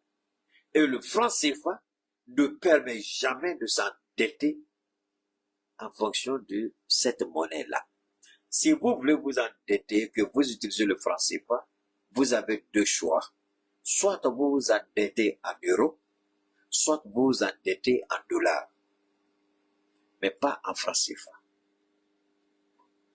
On fait la conversion, mais pas en franc CFA, parce que le franc CFA n'est compétitif sur aucun marché international. Dans notre petit espace UEMOA, on dit qu'il allait s'endetter, il a pris 3 milliards. Bon, après, et puis, qui détermine la politique monétaire de la zone UEMOA? Quels sont les critères pour déterminer notre politique monétaire et économique? Alors, c'est à cela, parce que nous avons des vastes chantiers. C'est pourquoi je voudrais encore interpeller nos autorités à revoir sérieusement cette question de la communication. Il y a des petites plaisanteries, mais je fais une petite pause pour répondre à ces plaisanteries-là. Ceux qui disent que ils ont créé une plateforme pour s'opposer à la transition, c'est votre choix. C'est votre choix. La question est la suivante. Vous voulez vous opposer à la transition, c'est votre choix. Mais quand vous regardez derrière vous, là, qui vous soutient dans votre combat? Parce qu'aujourd'hui, là, on ne fait pas la politique pour le vide. On ne fait pas la politique de la chaise vide. On ne fait pas, quand tu fais la politique, tu t'adresses à quelqu'un. En ce moment-là, vous êtes devant moi, je m'adresse à vous. Mais ces petits politiciens qui veulent se donner de l'importance qu'ils n'ont plus, vous n'avez plus de crédibilité dans ce pays. Et Dieu merci, les politiciens burkinabés et nigériens ont compris que leur temps est révolu. Ils ont trahi la confiance du peuple. Ils ont trahi le peuple. Mais au Mali ici, toujours soutenu par la France-Afrique, par certains présidents verts tels qu'Alassane Ouattara, Macky n'est plus là, Patrice Talon, autant pour moi. Donc ces petits politiciens-là, ils croient qu'ils seront quelqu'un. Mais je vous ai donné tout à l'heure un exemple par rapport à la RDC. Si la population congolaise avait soutenu l'action de ceux qui voulaient renverser, c'est quoi, c'est Étienne, non? Qui c'est qui dit? il serait tombé. Si la population s'était joint à ces gens-là, parce qu'on dit il y a des Américains dedans, il y a des Anglais dedans, il y a des Français dedans, moi je m'en fous de tout ça. Mais je dis, si la population congolaise avait voulu de ce coup d'État-là, ce coup d'État serait une réussite. On a vu, aux premières heures du coup d'État au Niger, on a vu quelques petits manifestants payés qui sont sortis. Mais quand la population véritable a commencé à se manifester, ils ont disparu et le coup d'État a été consommé. C'est la population. Si la population s'était opposée, comme on l'a vu en Turquie, quand la population ne vous soutient pas, il n'y a pas de coup d'État. C'est ce qu'on a vécu au Congo. Alors, ces petits politiciens au Mali, moi je ne citerai même pas le nom de leurs organisations parce que c'est leur donner une crédibilité qu'ils n'ont pas. Alors, ce que je voudrais demander à ces gens-là, c'est-à-dire vous menez un combat qui est perdu d'avance. Vous n'avez aucune crédibilité pour mener ce combat parce que le peuple malien vous a vomi. Mais vous pouvez insister, croire que vous avez encore de l'avenir en politique au Mali, c'est absolument faux. Vous n'êtes plus rien ici. Politiquement, vous êtes mort. Politiquement, vous êtes mort. Vous pouvez vous blaguer.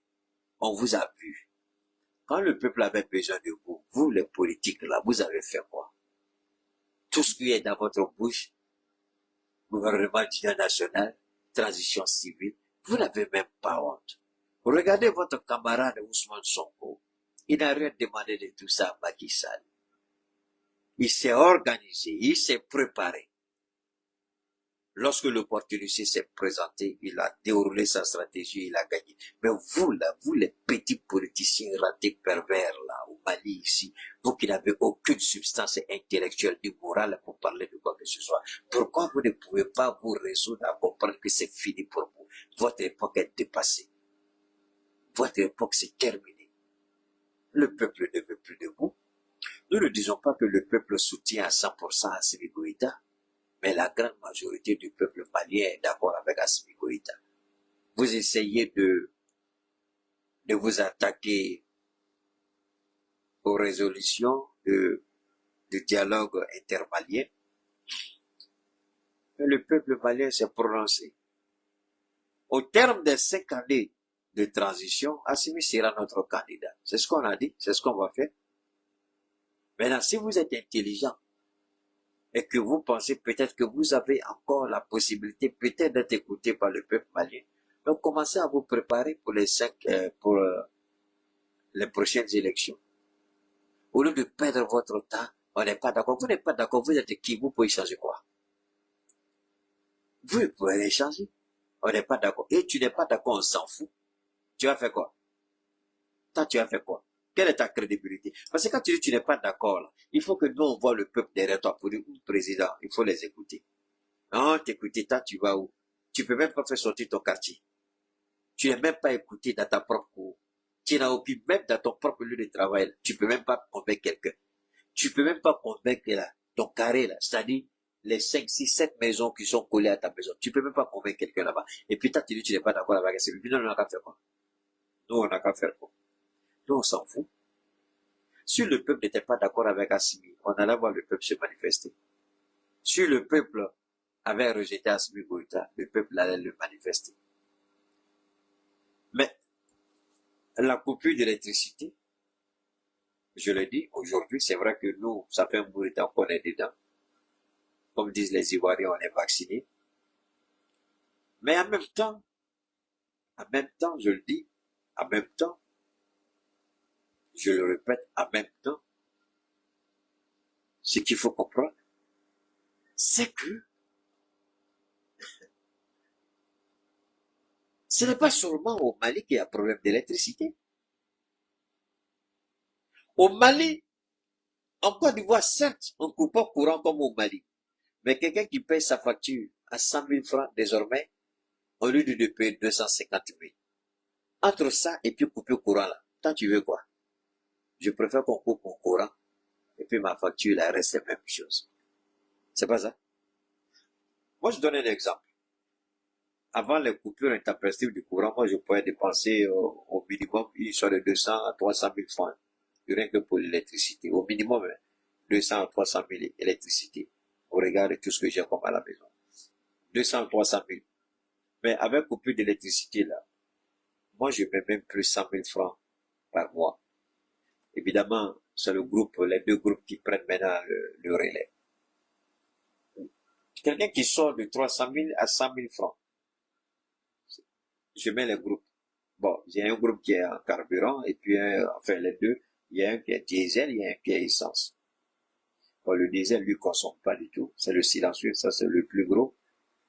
Donc, c'est vrai que l'achat ça a coûté beaucoup d'argent, mais bon, au regard de ce que je fais, les services qu'il rend, au regard du travail que je fais par rapport aux dames, ça, j'ai déjà acquis, j'ai déjà amorti ce que j'ai investi dedans. Une semaine d'activité amortie complètement, même si j'ai acheté à 3, 4, 5 millions, une semaine d'activité amortie ça sur le champ, même pas 2 semaines pour amortir ce que j'ai mis dans le groupe, même pas 2 semaines, en une semaine j'ai amorti ce que j'ai mis dans le groupe. Donc, pour dire tout simplement que c'est vrai que tout le monde n'a pas cette possibilité-là. C'est pas une façon de dire aux gens. Mais ce que nous disons, cette histoire d'électricité-là, même le Nigeria aujourd'hui a un problème, est pire que le Mali. La Côte d'Ivoire est pire que le Mali. Le Tchad, le Bénin, le Togo, la Guinée. Même le Sénégal a commencé à entrer dans la danse. Oui, donc c'est pas des excuses que je donne. C'est pas des excuses. Mais je dis, est-ce que c'est à cause de ça que la population va dire non? Mais au regard de ces coupures-là, est-ce que le président, la transition, a arrêté de travailler pour le bonheur du peuple malien? Parce qu'aujourd'hui, par la grâce de Dieu, vous n'avez qu'à suivre l'évolution sur le terrain des opérations, ce que les FAMA sont en train d'enregistrer comme résultat. Moi, je dirais aujourd'hui que nous avons 100%. Aucun pays ne peut contrôler à 100% son territoire. S'il y a un seul pays au monde où vous pensez qu'il contrôle 100% son territoire, dites-moi le nom de ce pays-là, j'irai visiter ce pays pour leur demander leur astuce. Aucun pays au monde ne peut contrôler. Vous avez l'intégralité de votre territoire administratif qui est sous votre juridiction constitutionnelle. Mais dire que vous contrôlez votre espace à 100%, c'est faux. Ça veut dire que forcément, quelque part, toujours, sur une partie de votre territoire, il y aura des actions que vous ne contrôlez pas. C'est en cela que la justice existe. Alors, quand c'est chez nous, on essaie de faire sortir, on essaie d'oublier et puis montrer que voilà, c'est comme ça, c'est mélangé. Mais alors que les Américains eux-mêmes ne contrôlent même pas 100% de leur territoire. Pour la simple bonne raison, on vend plus de drogue aux États-Unis que dans n'importe quel pays. Si les Américains contrôlaient l'espace américain à 100%, jamais on allait vendre autant de drogue aux États-Unis. Si quelqu'un croit qu'il connaît les États-Unis mieux que moi, qu'il le dise. Ça, c'est un. Deuxièmement, si les Américains maîtrisaient mieux les actions, ce qu'ils refusent de qualifier de terrorisme, d'abord, les actions de la police qui tue les Noirs. Est-ce que c'est une institution? Mais est-ce que l'Amérique contrôle ça? Non. Les armes à feu aux États-Unis tuent plus qu'une guerre. Je vous dis, ce que la Russie, là, le nombre de soldats que la Russie a tués, là, les États-Unis, les armes à feu tuent plus de personnes que la guerre en Ukraine. C'est la réalité. Mais ça, là, est-ce que vous envoyez les gens parler? Parce que ça est dans leur système. Eux, ils ont accepté de dire ça comme tuerie de masse par arme à feu. Mais on ne veut pas utiliser l'expression terrorisme pour ne pas paniquer la population. Donc, on trouve des explications atténuantes, des propos atténuants pour éviter que la population ne panique. Je vous jure, si vous comptabilisez le nombre de morts par arme à feu aux États-Unis par an, si on vous le dit, vous allez jurer sur tous les dieux que c'est pas possible. Comment on peut faire ça dans un pays et puis le pays la tient toujours? Parce que il y a ce qu'on appelle le camouflage d'information. Il y a ce qu'on appelle l'euphémisme la manipulation, on cache la vérité. Mais chez nous, il y a un narratif préparé, précis, pour nous déstabiliser, pour nous dépeindre. Mais eux, on arrange, on arrondit, on harmonise pour ne pas que l'opinion nationale soit choquée. Et ça, on n'arrive pas à comprendre dans nos États. C'est pitoyable, c'est regrettable.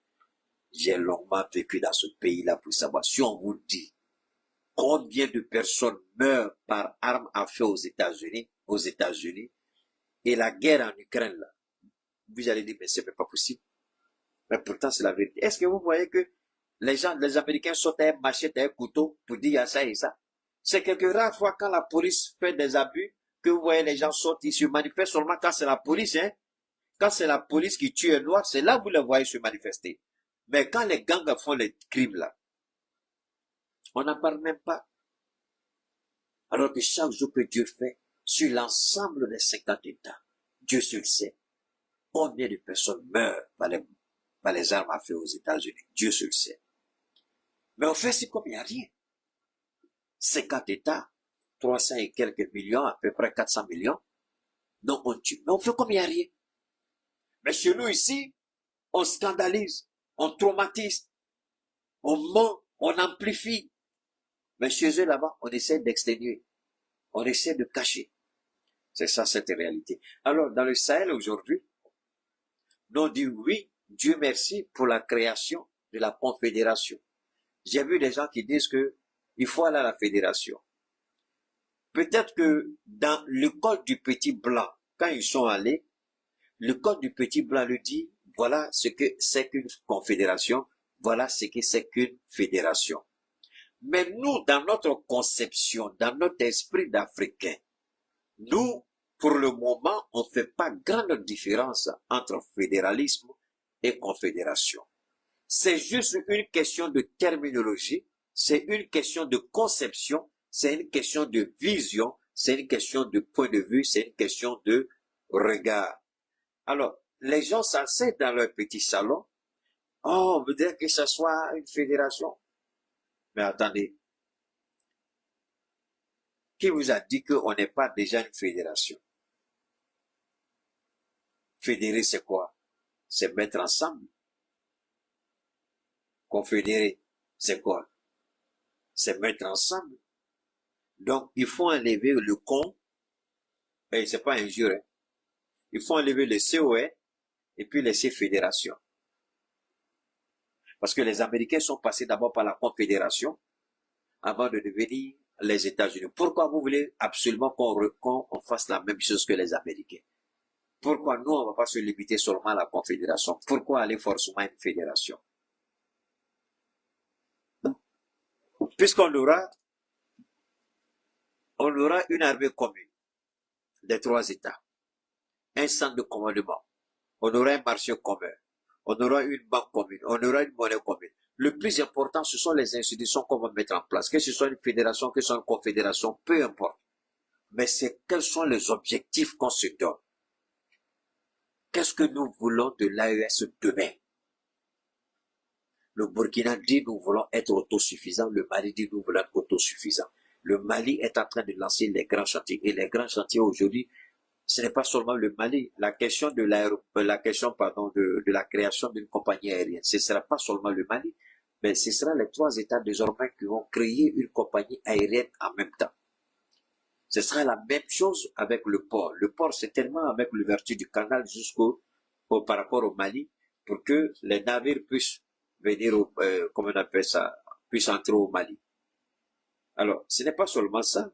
Il y a le marché commun, il y a la monnaie commune, il y a l'armée commune, il y a les opérations conjointes, il y a la sécurisation des États, il y a tout ce que vous pouvez imaginer. Donc, nos 3 présidents seront démocratiquement, selon l'expression conventionnelle, seront souverainement élus. Et chaque président peut être le président de la Confédération pendant 2 ans ou 3 ans. On a l'habitude de voir dans les autres, on dit 1 an, mais pourquoi nous, on ne peut pas faire 2 ans, 3 ans? Pourquoi nous, on doit copier les autres? Donc, on peut copier les autres. Les ministres ont validé. Les présidents vont regarder s'il y a des amendements. Les présidents vont apporter les amendements et la version finale sera présentée. Et c'est au terme de la version finale que les trois présidents vont se rencontrer et puis faire la signature de la création de la Confédération des États du Sahel. Et c'est là que nous disons au petit Diomaye Faye de réfléchir un peu. Il manipule les chiffres, mais il ne connaît pas la politique. Parce qu'aujourd'hui, je me pose la question, comment lui-même il peut regarder des Sénégalais, quand il s'élève, vous venez voir Ouattara qui a soutenu Macky Sall dans la répression, Emmanuel Macron qui a soutenu Macky Sall dans la répression, comment ce gars se lève et puis va dans ses états. Et moi, je voudrais bien quel regard il peut avoir par rapport au pays, aux Sénégalais, ces familles-là qui ont été victimes, ces familles qui ont perdu des enfants, ces familles qui ont vu des enfants handicapés à vie, martyrisés à vie. Tu n'as même pas fini de essuyer les larmes de ces personnes-là et que tu vas te jeter dans les bras de la France qui a soutenu et encouragé, puisque le Premier ministre l'a dit. Mais au niveau du Sahel, peu importe que Diomaye vienne au Sahel ou pas, peu importe, on devrait souhaiter qu'il vienne. Mais qu'il vienne, qu'il ne vienne pas, le Sahel va continuer sa route, le Sahel va continuer sa marche, le Sahel va poursuivre son développement dans la sécurisation, dans un premier temps, des trois États. Alors vous voyez, malgré le combat que nous menons, les terroristes sont toujours là. Vous voyez le combat là, les terroristes là, ils sont toujours là. Parce que j'ai vu quelque chose au Burkina, parce que c'est toujours au Burkina, et moi ça m'a surpris quand même. Je vais être honnête avec vous, j'ai été sérieusement surpris au Burkina.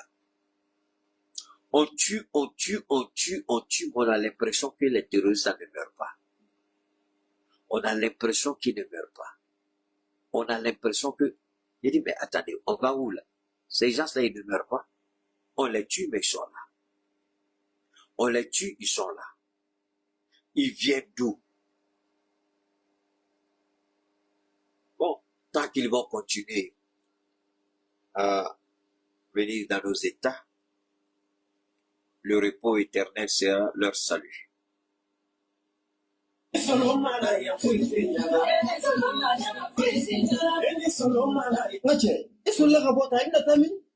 ne ka musokɔrɔba de filɛ ne ka sɔrɔ ka ne labɔ sɔgɔmada la ko fo ne ka taa fura de ɲini ka d'a ma fura in tɔgɔ ko damisa ne yɛrɛ t'a dɔn damisa in bɛ sɔrɔ fan o fan. Kɔjɛ k'an bɛ sɛnɛ fɔ kɛ ka fura de ma mun bɛ feere Nura FM na. Kɔmuso tiɲɛ don fura in ka ɲi kosɛbɛ fura in tɔgɔ de ko damisa kabini ne ye fura in sɔrɔ waati min na n lafiyara ne dɔ banna dɔrɔn n bɛ taa dɔ ta k'a daminɛ mɔgɔ joli sira bɛɛ lajɛlen fura in bɛ boli a bɛɛ lajɛlen na. Mɔgɔ bɛ fili i niyɔrɔ dumuni ma nka i niyɔrɔ kuma i tɛ fili o ma ne yɛrɛ de ye sinafɔkɛ ye a ye fɛn o fɛn fɔ fura in na a bɛ fɛn kɛ min ka jugu ni nin bɛɛ ye n ko don dɔ la ne dɔnbaga dɔ y'a terimuso su ka kɛ ne ka fura in kan k'a k'a san musokɔrɔba ko ale dan t'a denmuso ka kɔnɔdimi in ban cogo la tuguni nka a dara la don kelen a ye bidɔn kelen san o kɔfɛ a nana bidɔn 5 de san sisan ne n'o kɛra teri k'a sababu kɛ ala ni den in furakɛli kama ala barika la bi n'i y'a ye jamana ɲɛmɔgɔ sera ka papiye ta k'a di a ma n'an ka ma ko carte professionnelle o tɛ kɛ gansan ni ko ma kɛ ko tɛ dɔn fura in bana mana k'i farikolo fan o fan fɛ a bɛ don k'a sama ka bɔ farikolo la pewu k'i lafiya k'a kɛ i n'a fɔ i bolo cogo damisa fura lakika don o kɔfɛ an ye sɛgɛsɛgɛli kɛ fura wɛrɛw la kɛrɛnkɛrɛnnenya i n'a fɔ jabɛti ani tansiyɔn ka an tɛgɛ da a bana kisɛ yɛrɛ kan walasa an ka se ka mɔgɔw nafa ni a ye k'o fara damisa ko in kan ni ala sɔnna ma an ka se ka mɔgɔw bɔ u ka degun kɔnɔ. Kone ne ko anw ma mun yɔrɔ ka jan sinafɔkɛ a telefɔni nimoro bɛ sɔrɔ. Min ye n balimakɛ a ka nɛgɛjuru sira o bɛ sɔrɔ o tɛ dɔwɛrɛ ye i mago b'a la a mana kɛ mun ye furako in ye fo ka taa se mago wɛrɛ ma i bɛ se ka sinafɔkɛ k'a yɛrɛ wuli 75 01 63 95 walima 66 11 78 49 n'o ka gɛlɛn maa ma i bɛ se k'i senfa biribiri ka taa mun ye Janginɛbugu bɔlɔkanterɛn yɛrɛ kɛrɛfɛla la ye i mana sinafɔkɛ ɲininkali kɛ maa la bɛɛ lajɛlen b'a ye. Kone o kumana a damisa ko an bɛ taa ɲini an n'an soma bɛɛ. C'était la page espace publicitaire par rapport à notre produit Damsa.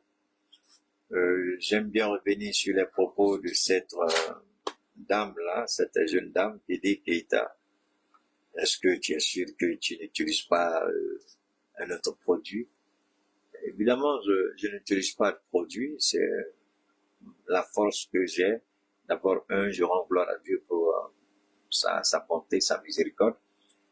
c'est le damsa que j'utilise fréquemment. Même tout à l'heure, je vais finir, avant d'aller me coucher, je vais utiliser le damsa. Alors, je voudrais donner une astuce aux hommes. Les hommes qui, surtout ces temps-ci, j'ai été beaucoup contacté par des hommes par rapport à leur impossibilité de remplir convenablement leur devoir conjugal, et que souvent, ça se comprend, hein. Nous sommes des êtres humains, nos épouses, elles ont des besoins, elles ont des désirs qu'il faut satisfaire parce que ça fait partie des devoirs de l'homme, ça fait partie des obligations de l'homme en tant que mari. D'accord? Et quand vous n'arrivez pas à accomplir cela, cela pose un sérieux problème sur le couple. Alors, souvent, les gens disent, bon, je n'arrive pas. Quand vous demandez, mais non, j'ai fait tous les examens, je n'ai rien. C'est pourquoi je dis aux gens, très souvent, c'est malheureux, mais on m'écoute pas quand je donne ce petit conseil-là. Je dis, prenez beaucoup, faites un effort, et puis utilisez beaucoup le 12. Vous savez, le 12, c'est moi, je vais vous parler du 12, je serai un menteur. C'est-à-dire, si je vais vous parler de toutes les potentialités, de tous les avantages du 12, je serai un menteur, parce que je ne pourrai pas. Parce que chaque jour que Dieu fait, moi-même, je découvre de nouvelles fonctionnalités dans ce produit-là qui m'étonne moi-même, qui m'épate moi-même. Alors, j'ai découvert quelque chose. D'abord, je vais vous l'expliquer rapidement avant de continuer. Vous savez, et ça, c'est la dernière trouvaille que j'ai faite. C'est-à-dire, qu'est-ce que j'ai fait? J'ai pris le dosage. J'ai acheté des thermos de 2 litres, 3 litres, 5 litres. Alors, ce que j'ai fait, j'ai pris mon damsa et puis j'ai dilué dans à peu près 2 à 3 litres d'eau. C'était le matin. Et puis j'ai fermé. J'ai laissé comme ça, dans le frigo. Jusqu'aux environs de minuit, ce jour-là, j'ai fini mon direct et c'est à minuit que j'ai récupéré et puis j'ai mis dans ma théière. J'ai des théières qui sont bien, qui prennent jusqu'à 5 litres. J'ai mis dans la théière là. Et puis j'ai fait bouillir pendant 5 à 10 minutes. Mais je vous jure que non seulement le goût a changé, le goût. Alors c'est en celui-là je crois qu'il y a une dame là qui dit que il y a une nouvelle posologie. Elle a voulu inquiéter mon petit frère. Je lui ai dit non, il n'y a pas de nouvelle posologie. S'il y a une nouvelle posologie, je vais vous expliquer. Dans tous les cas, ceux qui ont déjà le produit, si vous l'avez déjà utilisé, ceux qui ont, ce n'est pas à tous les produits que ça s'explique et que ça s'applique, pardon, mais surtout au 12, au 14, au 6, le 12, le 14, vous connaissez, et puis le 12S. Donc, vous pouvez prendre une quantité d'eau, ça dépendra, mais vous n'allez pas faire ça comme ça, hein. Évidemment, avant de le faire, vous me contactez, vous me laissez un message. Et puis, en fonction de vos besoins, en fonction du produit que vous avez acheté, la quantité que vous devez utiliser, je vous donne les directives. Et puis, vous allez laisser, vous diluez dans l'eau. Et puis, vous allez laisser au moins pendant entre 10 heures à 12 heures. Ensuite, vous mettez sur le feu pendant 5 à 10 minutes. Non seulement le goût sera pas le même, mais toutes les qualités du produit vont se retrouver dans l'eau. Donc, ça prendra le temps pour tirer doucement. Parce que quand vous mettez sur le feu, là, les 10 minutes qu'on vous donne, bon, vous avez tout de suite la couleur change, mais je me suis rendu que j'étais assis la dernière fois et puis je regardais le produit, je me suis dit, non, Keita, désormais, il faut laisser le produit dans l'eau pendant 12 heures. Tu ne prépares pas, tu mets juste dans l'eau tiède et puis tu laisses fermer. Laisse l'eau tirer toutes les substances, toutes les qualités, tous les éléments nutritifs vont se retrouver dans l'eau. Maintenant, tu bouillis, tu chauffes juste 5-10 minutes. Et le résultat sera spectaculaire à tous les niveaux. Bon, ça évidemment, je vais, pour les nouvelles commandes qui sont en train de partir, je vais préparer, comme on appelle ça, cette nouvelle façon de procéder. Cela ne remet pas en cause la première, non pas du tout, mais ça c'est quelque chose totalement de nouveau qui peut vous aider énormément, qui peut vous aider. Parce que vous savez pourquoi ça m'est arrivé, parce que je suis en train de réfléchir, paix à son âme. Nos mamans à l'époque, quand nos mamans elles doivent préparer les produits comme ça, là, on dit produits traditionnels, elles mettent dans l'eau. Elles vont prendre les branches, les feuilles, les écorces, elles mettent dans l'eau. Au moins 1 jour ou 2 jours. Quand vous êtes malade, jusqu'à malade, là, pas vous laisser, vous allez à l'hôpital, elle dit, il y a quoi la solution? Elles achètent et puis elles mettent dans l'eau. 2 jours, 3 jours. Et puis après, elles font bouillir. Souvent même, ça devient amer parce que l'eau, là, récupère tous les éléments dont elle a besoin. Et puis maintenant, elle chauffe et puis elle vous donne. Quand vous buvez ça, là, les grosses gouttes de sueur, là, tombent. Vous courez, vous allez dans la douche, vous revenez à dire, ah, maintenant tu es bon. Et puis toi-même, tu sens que tu es bon. Vous savez, c'est un peu ça aussi. C'est des choses qui sont pas, c'est pas sorcier, mais c'est des choses qui aident énormément. Alors donc, que ce soit au niveau du VIH-Sida, à la grâce de Dieu, le DAMSA peut vous aider pour guérir complètement. L'insuffisance rénale, c'est la même chose. Le cancer, quels que soient les types de cancer, quel que soit l'organe, si vous n'êtes pas à un stade terminal, mais en tout cas à un stade où on peut encore vous sauver, le DAMSA, pour le moment, tous ceux qui ont acheté le DAMSA par rapport au cancer, il n'y a pas un seul qui nous a dit que ça n'a pas été bon. Tous nous ont donné des résultats positifs, y compris même le VIH-Sida. Donc que ce soit aussi la drépanocytose, l'anémie, les troubles de vision, que ce soit la prostate surtout. Et là encore, la prostate, c'est devenu pour moi un peu comme guérir un mal de tête. Hein? C'est comme prendre une aspirine pour guérir du mal de tête, pardon. Parce qu'aujourd'hui, là, tous ceux qui prennent le DAMSA par rapport à la prostate, alors c'est une vieille histoire. Par la grâce de Dieu, on remercie l'Éternel pour ça.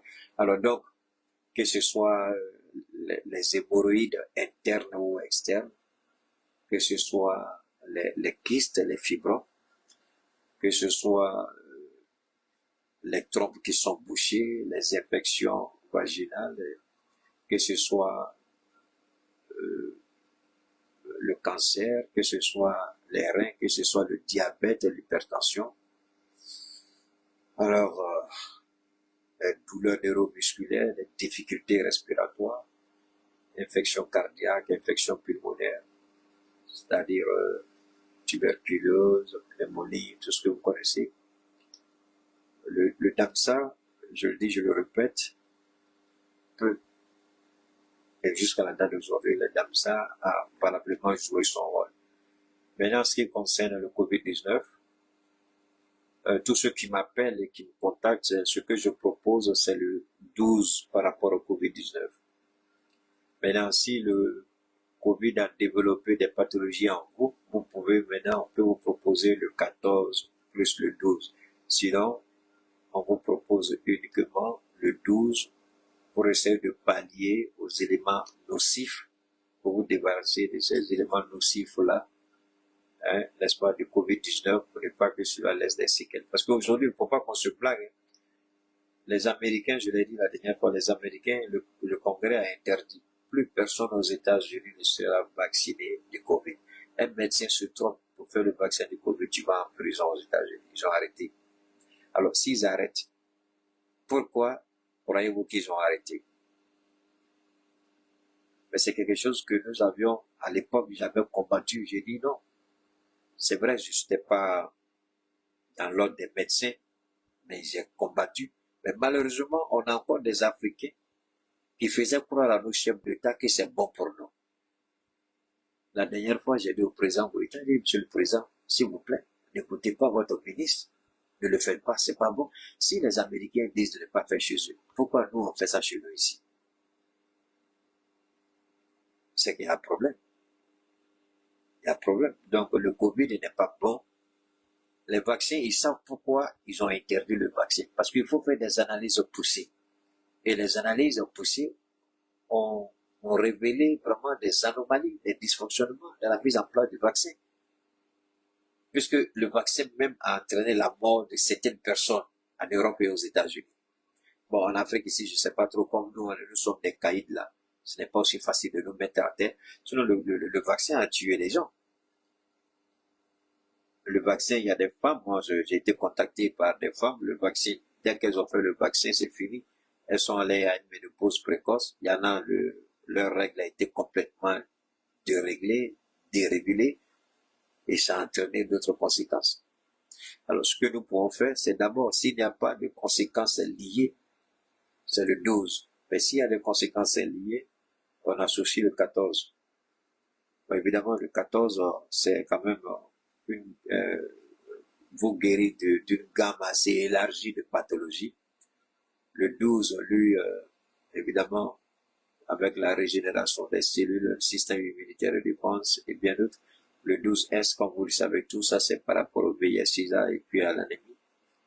Bon, l'arthrose, tout ça autre, les douleurs, la courbature, les douleurs neuromusculaires, hernie discale, tout ce que vous connaissez.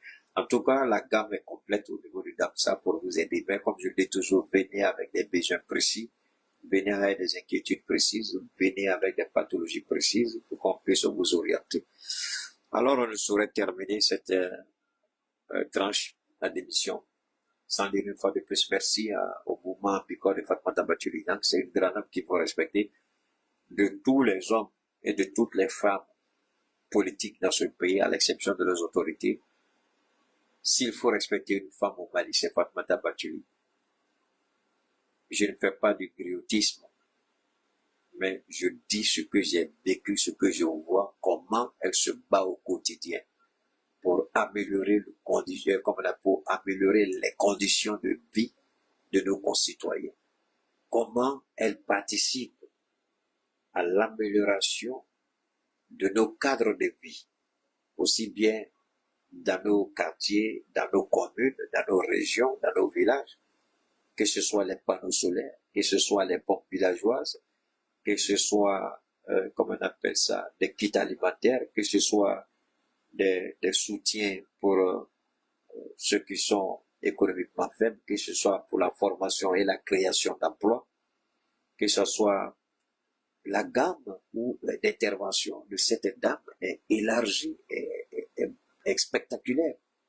Donc merci au mouvement Bicor parce que aujourd'hui peut-être qu'on peut ne pas trop voir, mais le mouvement Bicor joue un rôle éminemment important dans l'accompagnement de la transition au Mali et dans le soutien qu'elle apporte à la population malienne. Donc, on ne peut pas ne pas le dire merci, infiniment merci, et vive le mouvement Bicor, vive la transition, vive le président, vive les autorités de la transition, vive le peuple malien, vive le Mali, vive votre serviteur Jacques Marqueita, et vive Fatmata Batuli.